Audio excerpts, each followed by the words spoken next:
How you doing, my friends? Thank you all for tuning in again. Another video, another topic.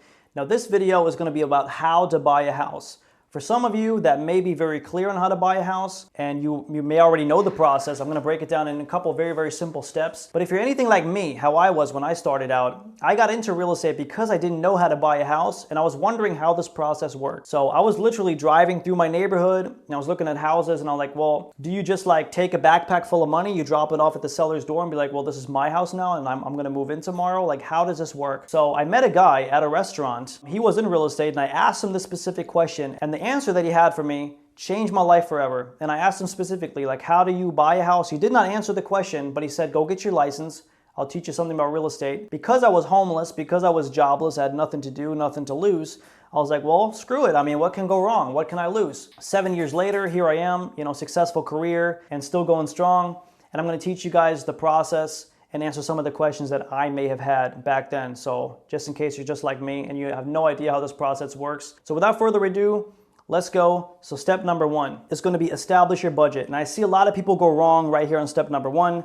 You guys may have been on Zillow looking at houses and wondering what it would like to be to own this house. How much does it cost? You may have plugged in some information in the mortgage calculator and it came out with a number and you think you can afford all these homes. A lot of times, that's not the case. People go look at properties without a pre-approval and then they waste their own time, the seller's time, the agent's time. I mean, it's a big mess. So avoid that step, establish your budget. Now, the way we do this the right way is you contact a lender and you get what's called a pre-approval letter. So they're gonna check your income, they're gonna check your debts, your assets, your liabilities. Okay, they're gonna come up with a debt to income ratio. And then they're going to spit out what's called a pre-approval letter. Okay, with that pre-approval letter, you're going to have a number on there, and that is the number that you can really afford. The case may happen that the lender says you can't afford a property right now, you have to fix up your credit. In that case scenario, you have two options. You can either call the credit repair company who's going to fix your credit for you. That's kind of like a double-edged sword, however, because a credit repair company, yes, they're going to want to repair your credit, but they're going to do it at a slow pace.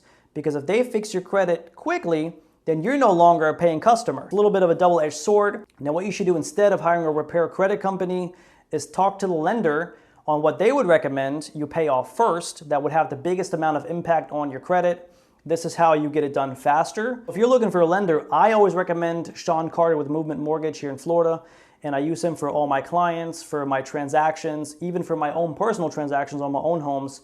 I use Sean Carter with Movement Mortgage. I'm going to blend in his information down here if you guys want it. If you need it, give him a call and he can definitely help you guys out. All right, so step number two is going to be, and this is the fun step, this is really where the fun begins, and this is the point of the process that buyers enjoy the most, which is going to be find the subject property that you guys are going to want to buy. So as long as you're looking in your criteria, and it's a pretty good feeling to know this, is that you can pull the trigger on anything you see that is within that criteria. So it's a lot of fun. Now you guys can go out, showings, look at homes, compare homes, and just have a good time and find the right property for you that's in the area that you want, that has the amenities that you want, that has the updates that you want. So that's the fun process. And this leads us into step number three. Step number three is going to be submit an offer. So you're going to tie the property up and get it pending once you find the property that you guys like. And it's going to get a little bit more technical in step number three. In Florida, we have what we call an as-is contract for sale and purchase. The reason I like these contracts is they're written by attorneys, so they have the broadest scenarios pretty much covered legally, so they protect the consumers the most. Now this contract right here, what is this contract going to entail? It is going to establish who is involved in this transaction, so buyer, seller. It's going to establish where the subject property is, the legal description, the address, all that is going to be on there. What is included in the purchase? Are there any fixtures included in the property? Is there any furniture included in the property? Is there any decorations included in the purchase? So all that is going to be established on the first page here. And then we also have your purchase price, which is going to be right up here. So how much money are you buying this property for? It's going to have your escrow deposit. We call this escrow deposit. Some people call it the down payment. This establishes your motivation level to the seller because you're willing to tie up this amount in order to get to closing. And if you don't cohere to the contract and to the timelines in the contract, you put this money at risk. So you have the risk of losing this money if you don't cohere to the timelines here in this contract. So that's going to be very important to know. This also establishes who the escrow agent is. So you guys can use a title company or you can use an attorney. It's up to you. I personally always like to use a title company. It's not that an attorney can't do the job as well, But an attorney always is going to want to get paid whether the property closes or not. And I don't know about you guys, but I only want to pay for something if I get the value in return, what I actually pay for, which is the property at the end of the day. If the deal doesn't go through, the title company doesn't get paid. It's just like realtors. Like, we only get paid when success happens. An attorney, on the other hand, they're always going to want to get paid. That's just how their business model is. And I've had a lot of problems with attorneys like that in the past, where buyers had to pay the attorney, had money out of pocket, obviously, and they had to go back to work and make money before they could enter into the home buying process again. So try to avoid that pitfall, guys. Now, this also establishes your inspection period. Now, your inspection period is very, very important. In most cases, 7 days, 10 days, 12 days, 15 days. It's all fully negotiable. During that inspection period, it's kind of like the name suggests, you have your time to do your due diligence, your inspection, your seawall inspection, mold inspection, termite inspection, any sort of inspection that you guys can think of, you can do within those 10 days. This also establishes whether you get a warranty deed, a quitclaim deed. There's a lot of different deeds out there. I always recommend to get a warranty deed.